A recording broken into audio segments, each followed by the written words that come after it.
আসসালামু আলাইকুম। নবম ভকেশনাল শিক্ষার্থীদেরকে স্বাগত জানাচ্ছি নতুন আরো একটি ভিডিওতে। আজ আমরা কথা বলবো নবম শ্রেণীর সমাপনী পরীক্ষার চূড়ান্ত সাজেশন নিয়ে। চূড়ান্ত মূল্যায়ন পরীক্ষায় তোমাদের টোটালি ৬টি প্রশ্নের উত্তর দিতে হবে। আগে থেকেই জানো, প্রথম, দ্বিতীয় এবং তৃতীয় অধ্যায় থেকে থাকবে ৪টি, সেখান থেকে ২টি দিতে হবে। চতুর্থ এবং পঞ্চম অধ্যায় থেকে ৪টি প্রশ্ন থাকবে, সেখান থেকে দিতে হবে ২টি, এবং ষষ্ঠ অধ্যায় থেকে থাকবে ৩টি, দিতে হবে ২টি। অর্থাৎ ষষ্ঠ অধ্যায়টা গাণিতিক অনেক কিছু আছে এবং এটি পাস করার জন্য খুব সহজ। আর একটি কথা বলে রাখতেছি, সেটা হচ্ছে গিয়ে আজ সন্ধ্যা ৬টায় লাইভ ক্লাস অনুষ্ঠিত হবে রসায়নের টোটাল সিলেবাসের উপরে। শিক্ষার্থীরা যদি লাইভ ক্লাসটা করো, ইনশাল্লাহ উপকৃত হবে। চলে যাচ্ছি চূড়ান্ত সাজেশনে। প্রথম অধ্যায় থেকে তোমাদের জন্য রাখা হয়েছে যে কয়টি প্রশ্ন, সেগুলো তোমাদেরকে বলা হলো। প্রথমেই রাখা হয়েছে যে টিফয়েল কি, পাকা আম মিষ্টি কেন, এবং ওয়াই সৃষ্ট রোগের প্রশমনে রসায়নের প্রয়োগ দেখাও। যেমন একটা মানুষ অ্যান্টাসিড খাচ্ছেন রেগুলার, এই অ্যান্টাসিডের সাথে কিভাবে রসায়নের সম্পর্ক রয়েছে, মানে অ্যান্টাসিড বা অ্যান্টিএসিড। আমরা জানি পাকস্থলীতে যে রোগ হয়, সেই রোগের জন্য মূলত দায়ী হাইড্রোক্লোরিক অ্যাসিড, এবং সেটা প্রশমনের জন্য আমরা যে অ্যান্টাসিড খাই সেটা হচ্ছে গিয়ে মূলত এক প্রকার ক্ষার। এবং এই যে ম্যাগনেসিয়াম হাইড্রোক্সাইড এবং অ্যালুমিনিয়াম হাইড্রোক্সাইড যে ক্ষার, এইটা মূলত অ্যাসিড এবং পানি, অ্যাসিড এবং ক্ষার বিক্রিয়া করে যে লবণ পানি উৎপন্ন করে, সেটা নিয়ে বলা হয়েছে।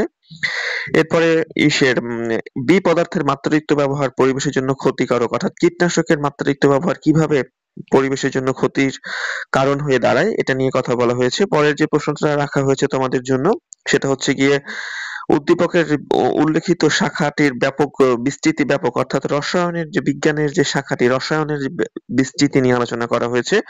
অর্থাৎ রসায়নের সাথে আমাদের দৈনন্দিন জীবন ওতপ্রোতভাবে জড়িত। সেই ঘুমের থেকে উঠে আমরা যে পেস্ট ইউজ করি, সাবান ইউজ করি, সবকিছুই আসলে রসায়ন। আমরা যে খাবার খাই সেটা পরিপাক হয়, আমরা যে নিঃশ্বাস নেই, অথবা আমরা যে খাবার থেকে শক্তি পাই, সবকিছুর সাথেই রসায়ন আসলে ওতপ্রোতভাবে জড়িত।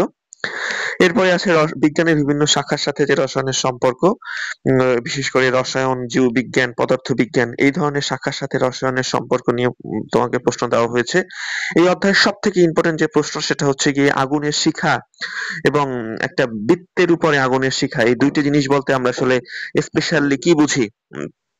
যে শুধু আগুনের শিখা থাকলে আমরা আসলে কি ইন্ডিকেট করব, আর একটা বৃত্তের উপরে যদি আগুনের শিখা থাকে, সেক্ষেত্রে সেটা দিয়ে আমরা কি ইন্ডিকেট করব? এই জাতীয় প্রশ্ন তোমাদের অনেক আসে। এই জাতীয় প্রশ্ন তোমরা পড়ে নিবে, যে শুধু আগুনের শিখা এবং একটা বৃত্তের উপর আগুনের শিখা। এরপরে আমরা চলে আসি পরের অধ্যায়। পরের অধ্যায়ে তোমাদের সাথে যদি কথা বলতে হয়, সেক্ষেত্রে তোমাকে সবথেকে বেশি যে জায়গাটা, সেটা হচ্ছে গিয়ে আণবিক ভর নিয়ে কথা, যে ব্যাপনের সাথে আণবিক ভরের কি সম্পর্ক। আহ, বিভিন্ন পদার্থ দেওয়া হবে, যেমন এখানে দেওয়া আছে পানি, কার্বন ডাই অক্সাইড এবং অ্যামোনিয়া। কার আসলে ব্যাপনের হার বেশি? তো প্রথমেই বলছি যে যে সকল পদার্থের আণবিক ভর কম, তার ব্যাপনের হার বেশি। এটা তোমাকে মনে রাখতে হবে। তার মানে এই জন্য তোমাকে আণবিক ভর কয়েকটা জানতে হবে, সেটা তোমাদেরকে এটা পড়ে নিবে। এরপরে আরেকটা কোশ্চেন তোমাদের খুব বেশি আসে, সেটা হচ্ছে গিয়ে মোমের ক্ষেত্রে ভৌত পরিবর্তন এবং রাসায়নিক পদার্থ পরিবর্তন উভয় ঘটে, সেটা কিভাবে ঘটে, এটা নিয়ে তোমরা একটু বিস্তারিত আলোচনা করবা। এরপরে আরেকটা প্রশ্ন আছে যে ঊর্ধ্বপাতন পদ্ধতিতে কিভাবে তুমি অ্যালুমিনিয়াম ক্লোরাইড এবং অ্যামোনিয়াম ক্লোরাইড, এই দুইটি মিশ্রণকে তুমি পৃথক করবে, এটা নিয়ে ইন ডিটেলস বলা আছে এখানে। এরপরে আরেকটা প্রশ্ন তোমাকে দেওয়া হয়েছে, সেটা হচ্ছে কি অ্যামোনিয়াম ক্লোরাইড এর দ্রবণে যদি তোমাকে হাইড্রোক্লোরিক অ্যাসিড এবং অ্যামোনিয়াম হাইড্রোক্সাইড এর যেমন একটা ভিজা তুলায় যদি মেশানো হয়, তাহলে কার আসলে আহ, মানে ব্যাপনের হার কোনটা বেশি দ্রুত ছড়াবে, এটা নিয়ে একটা কোশ্চেন দেওয়া আছে। কোশ্চেনটা তোমরা দেখে নিবে ইনশাল্লাহ।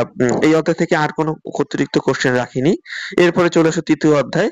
তৃতীয় অধ্যায়ে আলাদাভাবে বলতে গেলে বোরের পরমাণু মডেল এবং নিলস বোরের পরমাণু মডেল এবং রাদারফোর্ডের পরমাণু মডেল, তাদের সীমাবদ্ধতা, এই প্রশ্নটা আসলে স্পেশালি অনেক বেশি ইম্পর্টেন্ট। এরপরে আরেক টাইপের প্রশ্ন তোমাদের খুব বেশি আসে, সেটা হচ্ছে গিয়ে ইলেকট্রন, প্রোটন এবং নিউট্রন, এই জিনিসগুলো তোমাকে আইডেন্টিফাই করতে বলবে। অর্থাৎ একটা মৌলের কয়টা ইলেকট্রন আছে, এই টাইপের একটা তোমাকে উদ্দীপক দিয়ে দিবে।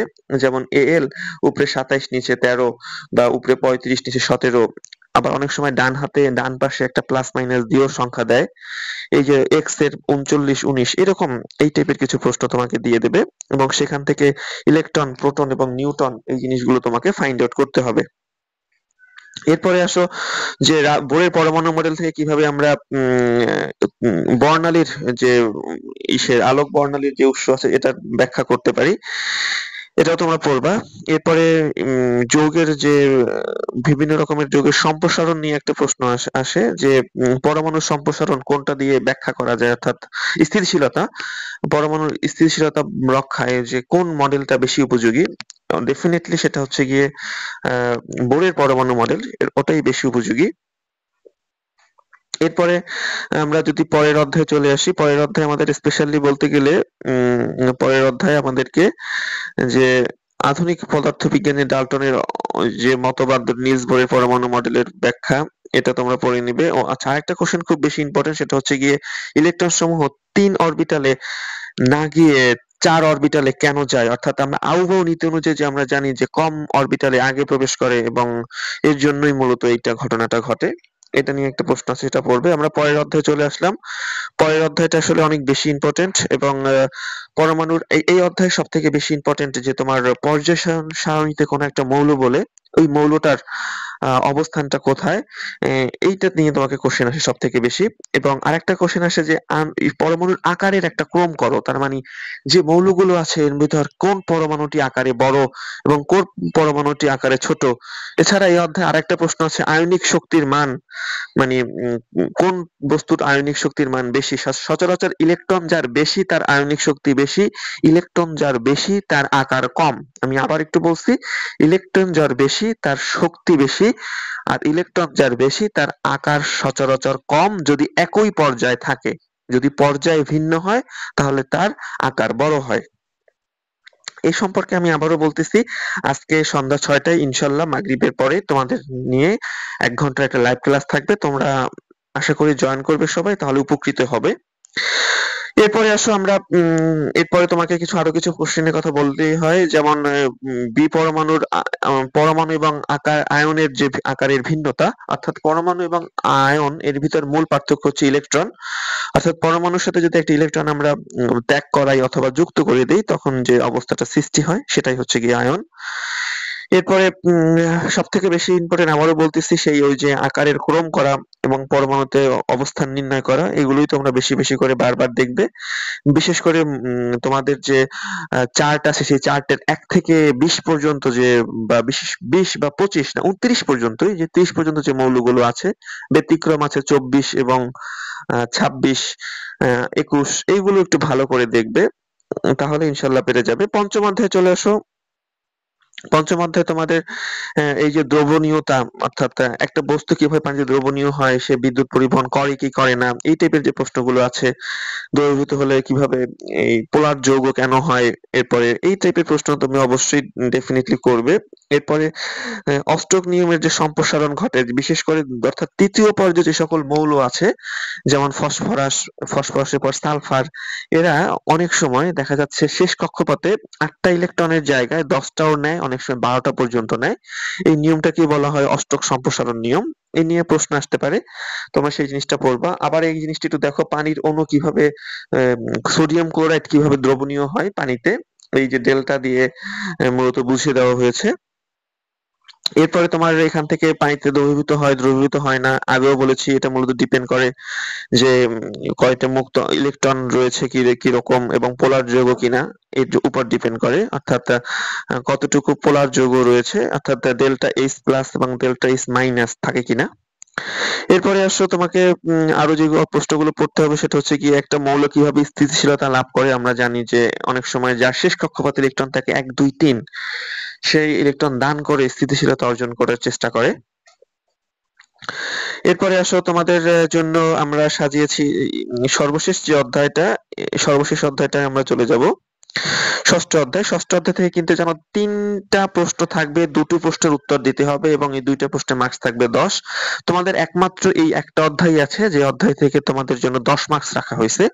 এই অধ্যায় থেকে তোমাদের ওই যে মোলারিটি অর্থাৎ দ্রবণীয়তা, এটা অবশ্যই পড়তে হবে। মোলারিটি দিয়ে অঙ্ক, যে কত গ্রাম ঘনমাত্রা, এই যে যদি আয়তন অর্ধেক করা হয় ঘনমাত্রা কত হবে, অর্থাৎ মোলারিটি নিয়ে তোমাকে প্রশ্ন করা হয়েছে।